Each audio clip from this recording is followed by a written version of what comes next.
Ya, Anda kembali di Apa Kabar Indonesia Malam, pemirsa. Langsung saja kami ingin ke Pak Bupati Bogor, ada Pak Rudi Susmanto. Pak Rudi menjawab tadi pertanyaan dari Bang Andi, bagaimana kemudian birokrasi ini bisa disederhanakan, bisa dipangkas, agar kemudian bisa diambil kebijakan yang lebih tepat sasaran, tepat guna, Pak Bupati. Jadi kita juga ingin mempermudah birokrasi yang ada, tapi tidak melampaui ketentuan peraturan perundang-undangan yang berlaku. Dan pesan yang terpenting adalah pada saat kita bicara puncak hari ini, banyak dunia usaha di puncak yang memenuhi ketentuan peraturan perundang-undangan. Jadi jangan sampai gara-gara satu atau dua, akhirnya secara umum dibayangkan, dipikirkan bahwa ini pengusaha-pengusaha puncak banyak yang tidak sesuai dengan ketentuan, tidak. Banyak yang tertib, banyak yang sama-sama menjaga kelestarian alamnya, dan tentunya banyak masyarakat kami yang hidup dari dunia usaha di wilayah puncak. Jadi kita berharap kedua belah pihak antara dunia investasi dan kepentingan masyarakat dapat sama-sama bahu-membahu menjadi satu, dan yang terpenting kita melihat Bogor ke depan adalah kita pembangunan apapun tetap memperhatikan kelestarian alam kita.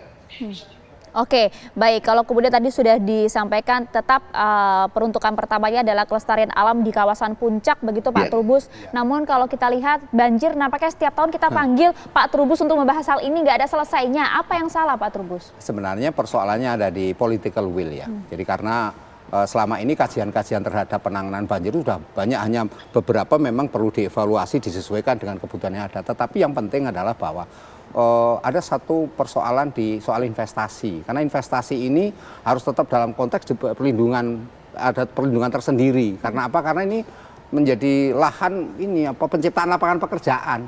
Karena kalau kita hanya berpikir penyelamatan lingkungan yang secara total, kemudian investor sulit untuk masuk atau diperketat dengan aturan-aturan yang kemudian dia mempersulit birokrasi tadi, ujung-ujungnya nanti investor nggak akan masuk, dan di situ menjadi kan nggak mungkin jadi daerah tertinggal terus kan otomatis, dan ini juga menjadi PAD bagi daerah di situ. Nah ini kan harus begitu. Karena itu menurut saya kebijakan yang itu adalah kebijakan populis, di mana kemudian kepentingan masyarakat lokal tetap dilindungi, tetapi investor juga diberikan ruang seluas mungkin agar ada semacam kolaborasi sinergitas. Kolaborasi tidak semata-mata kerjasama, tapi bagaimana kemudian memanai antara kepentingan investor, kepentingan masyarakat, dan ini kepentingan pemerintah Pemda, itu harus saling dalam konteks. Kenapa itu sulit dilaksanakan saat ini, Pak Trubus? Biasanya ego sektoral itu yang jadi masalah, karena kan investor, ya namanya investor maunya cari untung, cari profit kan. Masyarakat maunya dengan segala kepentingannya, dia maunya bertahan karena kepentingan alasan leluhur lah, alasan macam-macam yang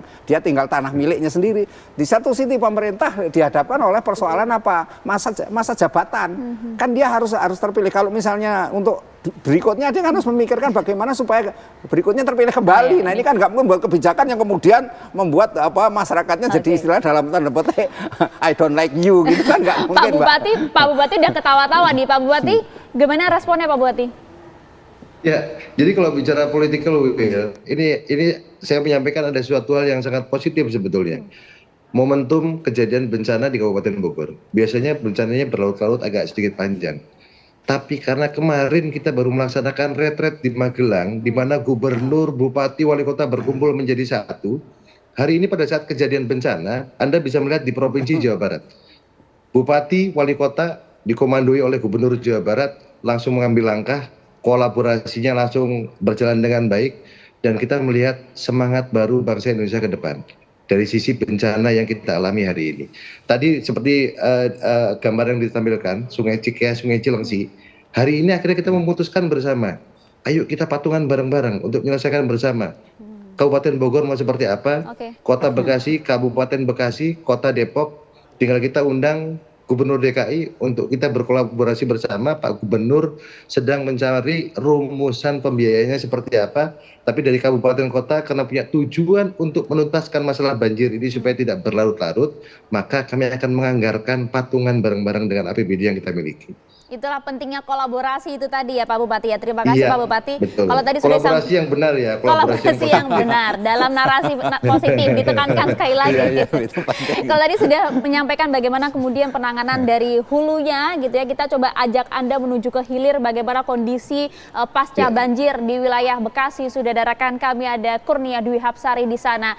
Nia, kondisi saat ini seperti apa? Sudah surutkah? Bagaimana kemudian kondisi warga? Iya, malam Maria Segaf dan juga pemirsa, saat ini saya berada di Mega Bekasi Hypermall, di mana ini merupakan salah satu titik terparah banjir di wilayah Kota Bekasi. Dan di hari keempat ini banjir akhirnya surut pada Jumat sore.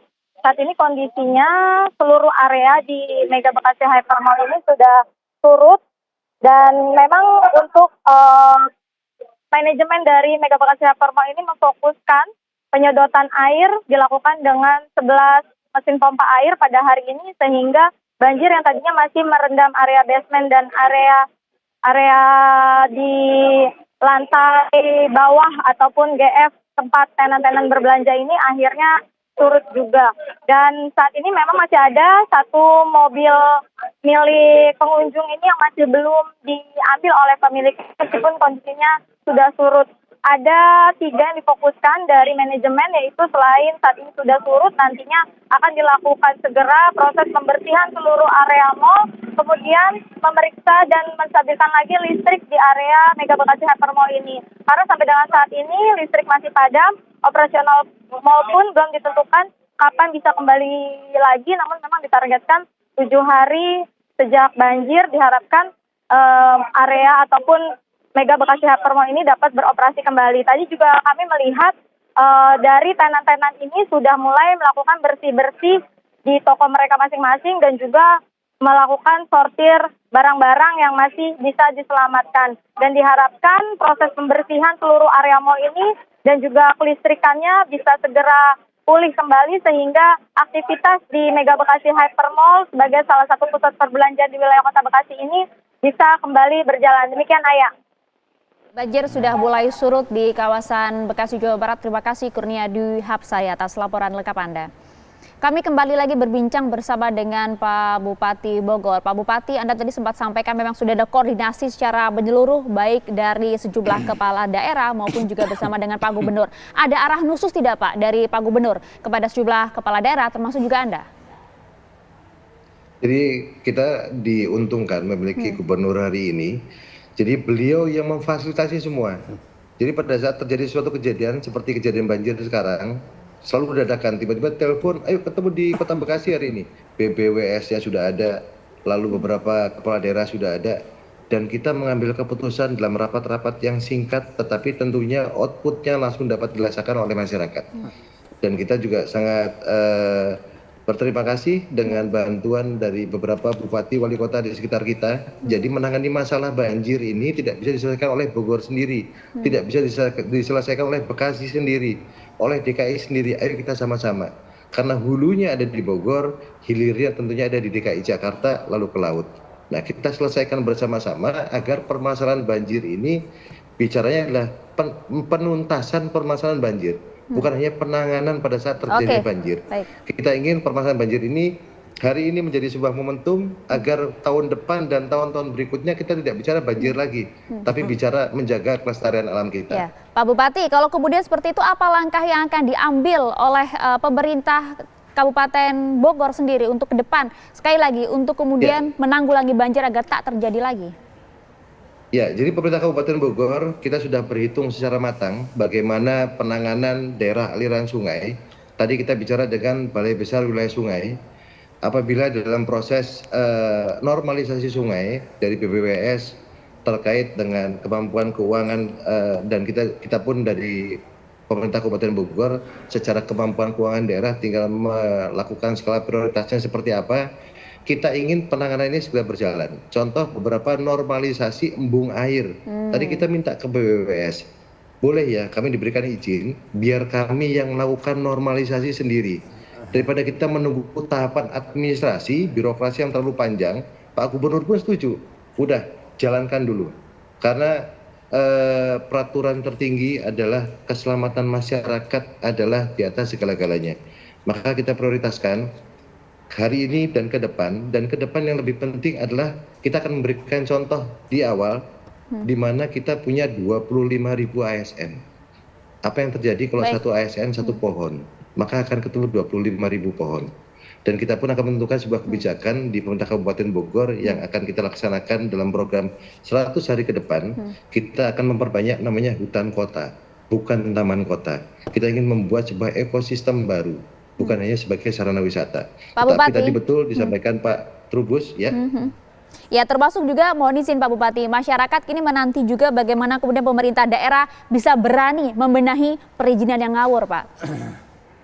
Ya, nah alhamdulillah saya dididik, dibesarkan oleh salah satu tokoh besar bangsa ini, dan saya bersama rakyat Bogor, bersama rakyat Indonesia, kita membangun Bogor tanpa keraguan-raguan sedikit pun. Jadi seperti perintah Presiden kita bersama, yang belok-belok lurusin. Sama halnya yang akan kita lakukan di Bogor 5 tahun ke depan.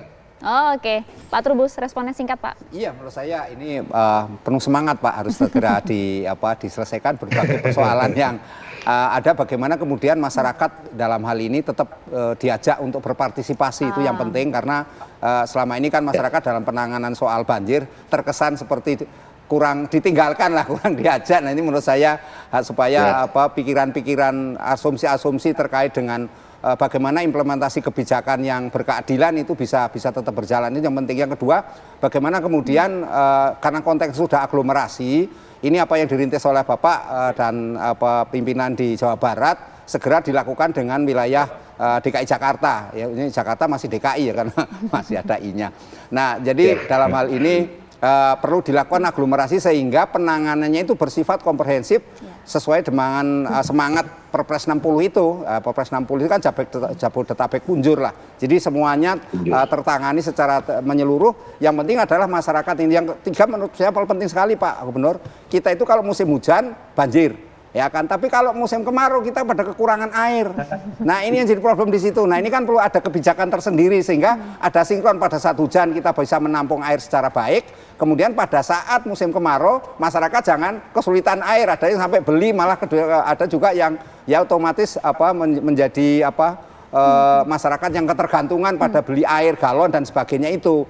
Nah, yang penting juga bagaimana agar pemanfaatan air tanah itu bisa dikendalikan, Pak. Itu karena ini yang paling menjadi persoalan, di mana penyerapan air tanah ini, penggunaan air tanah yang istilahnya berfoya-foya, berlebih-lebihan, menyebabkan kemudian landscape-nya itu turun gitu. Nah, ini yang harus ditangani sehingga masyarakat pun harus sadar diedukasi menggunakan air tanah, juga disediakan juga khususnya mengenai PAM, ya, air bersih ini juga PAM harus juga segera istilahnya turun tangan sehingga ketersediaan air itu betul-betul tidak urusannya pada air tanah semata. Saya kira itu. Langsung ditampung sama Pak Bupati tadi ya. Jadi penanganannya tidak hanya jangka pendek saja tapi juga jangka panjang, Bang Andi. Ya, kalau saya mungkin dari evaluasi yang tadi dicanangkan Pak Gubernur dan didukung oleh Pak Bupati, mungkin ada dua hal yang penting. Pertama, memang harusnya tata ruang dikembalikan lagi kepada prinsip keilmuannya. A place for everything and everything in its place. Nah, di sini memang harus ada satu mekanisme transparansi ketika ada perumahan-perumahan ataupun kegiatan usaha lain yang memang di tempat yang tidak seharusnya. Nah, transparansi ini yang akan menjamin kepastian berusaha bagi yang sudah ada maupun yang akan datang. Nah, bagi yang sudah ada dikasih solusi-solusi bagaimana untuk mengatasi banjir ke depan. Apakah ada kontribusi dari mereka, entah dari pengembang atau dari perumahan, tapi juga ada urun mereka di dalam konteks apakah nanti pengerukan, apakah pembuatan polder buatan, dan seterusnya. Jadi kalau kita kembalikan ke keilmuannya, maka itu seharusnya sudah ada desain yang menyeluruh, tinggal nanti para kepala daerah melakukan eksekusi dan melakukan pengawasan. Nah, mungkin titip pesan kepada Pak Gubernur dan juga Pak Bupati, agar untuk nanti ke pusat, sistem penyelenggaraan tata ruang ini perlu dievaluasi secara menyeluruh. Kita perlu menghadirkan mekanisme kalau masyarakat keberatan atas satu usaha, diberikan satu media yang transparan. Nah, kalau di Toronto itu ada dipasang plang dan masyarakat boleh menghubungi siapa arsitek atau perencana yang mengusulkan itu, sehingga kemudian ketika mereka keberatan harus memperhatikan A, B, C, itu bisa diselesaikan secara setempat. Karena tidak mungkin semua masalah tata ruang diselesaikan oleh pusat.